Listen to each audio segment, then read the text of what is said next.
Dan langsung saja pemirsa kita akan membahas lebih lanjut lagi terkait dengan misteri kematian diplomat muda Rian Daru Pangayunan yang masih menyisakan tanda tanya.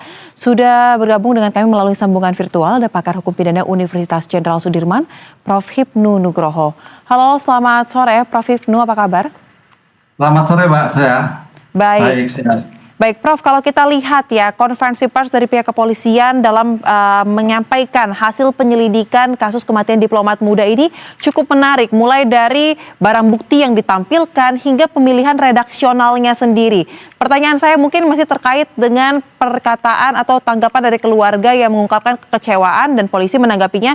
Kami masih membuka kok proses penyelidikannya. Nah, bentuk-bentuk seperti apa yang bisa dilaporkan kepada polisi agar penyelidikan ini bisa dilanjutkan lagi dan bisa menemukan titik terangnya? Karena kan kalimatnya tidak ada tindak pidana, padahal sepertinya cukup mencurigakan ya. Ya, dalam ilmu hukum istilahnya adalah diperadjudikasi. Di peradjudikasi itu ada penyelidikan dan penyidikan. Di penyelidikan sekarang ini yang lagi mencari sebetulnya bagaimana sih kasus kematian diplomat muda yang bersangkutan.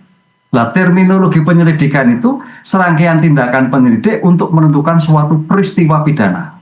Dari suatu peristiwa pidana itu nanti ditentukan siapa tersangkanya. Kan itu Pak. Oleh karena itu kemarin kalau kita melihat konferensi pers Barreskrim Polri yang menghadirkan ada 160 barang bukti, 22 keterangan saksi dan sebagainya. Itu sebagai bentuk menjelaskan sebagai triangle pengungkapan suatu perkara.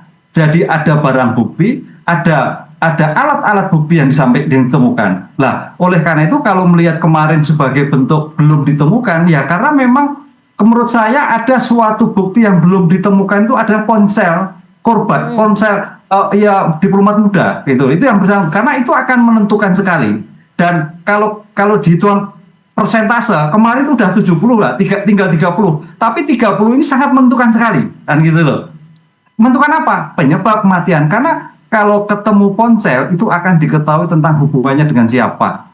Kemudian kaitannya dengan perasaan pribadinya seperti apa. Kecemasan seperti apa. Dalam saat-saat akhir terlihat. Nah, itu yang belum ketemu. Oleh karena itu, sebagai bentuk Polda kemarin itu belum menyatakan tidak ditutup. Belum selesai. Dalam penyelidikan tidak ada istilah ditutup. Tidak ada. Ditutup itu kalau sudah penyidikan. Makanya kalau kemarin ramai terkait dengan kasus ijazah ditutup itu juga agak keliru. Penyelidikan itu nggak ditutup, masih menemukan terus mencari bukti-bukti yang ditemukan dari masyarakat, dari korban dan sebagainya. Itu Mbak. Baik, masih ada barang bukti penting yang sampai dengan saat ini belum ditemukan yaitu ponsel Arya Daru Pangayunan. Dan kalau dilihat ya Prof, berdasarkan pengalaman Anda juga dan kita tahu bagaimana sumber daya dari polisi juga untuk dapat mengungkap suatu kasus, apakah memang terkait dengan penemukan ponsel yang hilang ini menjadi sangat sulit jika Anda lihat terkait dengan konstruksi kasusnya dari awal hingga ke akhir? Karena kan ponsel ini sangat penting untuk kita lihat bagaimana cyber forensiknya dilakukan untuk mengetahui juga komunikasi apa yang terakhir dilakukan. Ya, betul Mbak. Dalam pengungkapan suatu peristiwa memang dalam ilmu hukum tidak terlepas dari ilmu-ilmu forensik. Kemarin sudah dikemukakan dengan kedokteran forensik. Dari kedokteran forensik ditemukan penyebab kematian. Penyebab kematian adanya kekurangan oksigen kan gitu. Oksigen yang melilit, oksigen kekurangan karena ada suatu lilitan terkait dengan mungkin lakban dan sebagainya. Itu yang penyebab kematiannya. Kemudian di mana kematiannya, jam berapa kematiannya, dengan apa kematiannya, itu sudah dikemukakan semuanya. Tapi dari itu ada suatu bukti yang belum bisa mengungkap penyebab kematiannya, yaitu adalah digital forensiknya. Dari berbagai literatur ilmu forensik, Mbak, memang kalau HP-nya itu mati itu agak sulit, tidak ada sinyal. Tidak ada sinyal. Nah, oleh karena itu kalau memang tidak ada sinyal, sekarang pertanyaannya, mungkin peran keluarga, peran kantor, ya kantor kaitannya dengan di mana instansi bekerja, bisa nggak memberikan suatu informasi-informasi lagi tentang ponsel yang digunakan, kapan yang digunakan, sehingga mencoba tidak ponselnya, tapi juga mencari, kayak bukan ahli digital forensik, tapi menelusur dari hulunya, dari mungkin kaitannya dengan Indosatnya, Telkomselnya, tercatatnya di mana dan sebagainya, itu saya kira mungkin bisa ke arah sana, sehingga pada suatu titik sebetulnya beliau itu punya berapa HP sih? Apakah satu, apakah dua? Apakah nomor ini, apakah nomor lain? Sekarang karena tinggal HP itu yang belum bisa dibuka, belum bisa diketemukan. Nah, ini kunci, segala kunci kalau menurut saya. Sebab kalau kita lihat dulu kasus yang penembakan-penembakan yang dulu ramai itu juga ponsel itulah yang menentukan. Dan CCTV yang menentukan. Nah, kemarin CCTV sudah menggambarkan, tapi ada satu substansi yang sangat kurang yang belum bisa menggambarkan. Makanya polisi tepat kalau itu belum selesai. Baik, nah kemudian kita tahu ya polisi sudah mengatakan berbagai pihak dari berbagai kalangan ini sudah digali keterangannya terkait dengan kasus Haria Daru Pangayunan ini. Nah sampai dengan di titik ini apakah menurut Anda perlu untuk melakukan pemeriksaan keterangan lagi kepada para pihak-pihak yang merupakan kolega beliau baik itu di pekerjaan atau di lingkungan sosial bahkan ke pihak keluarga atau dengan kondisi saat ini hanya menggunakan keterangan yang sudah diambil saja? Perlu nggak diulang lagi? Ya, karena ini sebagai ilmu penyelidikan, ilmu mengungkap suatu perkara. Jadi tidak berhenti pada yang sekarang, tapi menambahkan kembali. Karena dalam suatu ilmu pengungkapan perkara, itu suatu tindakan yang sia-sia kalau tidak dipastikan kematiannya dan tidak dipastikan siapa tersangkanya. Itu yang terjadi.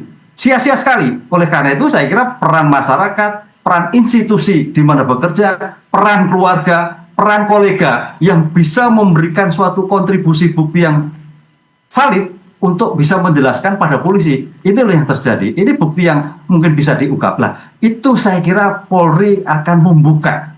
Makanya tadi katakan membuka informasi-informasi baru dari segala kalangan untuk menentukan penyebabnya. Untuk menentukan kalau perlu siapa nanti pelakunya dan sebagainya. Ini kan penyebabnya dulu yang jadi problem gitu. Kalau kita lihat dari ilmu kedokteran forensik tampaknya memang penyebabnya sudah ada. Tapi apakah hanya itu kan gitu kan penyebab? Karena fisiknya penyebab kematiannya itu sudah terjawab karena kekurangan oksigen. Tapi kekurangan oksigen karena apa? Faktor lain, faktor orang itu yang belum dijelaskan secara komprehensif. Ya karena memang belum menemukan. Baik. Gitu. Baik, nah kemudian kalau kita lihat dari surat apa yang disampaikan oleh pihak keluarga, mereka memang mengakui bahwa mereka seperti tersiratnya itu kecewa ya dengan hasil yang disampaikan tidak ada unsur pidana katanya dalam proses penyelidikan ini. Dan ada juga hal-hal privat yang tidak diungkapkan ke publik. Nah pertanyaannya jika memang ada unsur pidana dalam hal-hal privat tersebut, apakah lumrahnya nih Prof, itu harusnya disampaikan kepada publik nggak sih atau sebenarnya tidak perlu sedetail itu disampaikan kepada publik? Apalagi kasus ini menjadi atensi ya, jadi orang pun bisa bertanya-tanya sebenarnya apa yang terjadi. Bagaimana pandangan Anda? Ya, kalau melihat siapa terpidana itu berbasis pada bukti.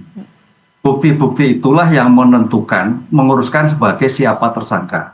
Karena tersangka itu apa sih? Seseorang yang karena keadaan, berdasarkan bukti permulaan yang cukup, dia sebagai tersangka. Jadi bukti-bukti itulah yang menentukan. Nah, pertanyaan sekarang kemarin bukti-bukti kematiannya masih debatable, apalagi tersangkanya. Nah, inilah yang terjadi. Mudah-mudahan kalau ini yang terjadi, bisa juga nanti polisi menentukan tersangkanya. Ada pengakuan-pengakuan, ada suatu informasi, ada suatu yang mencurigakan atas suatu hal yang lain. Bisa juga.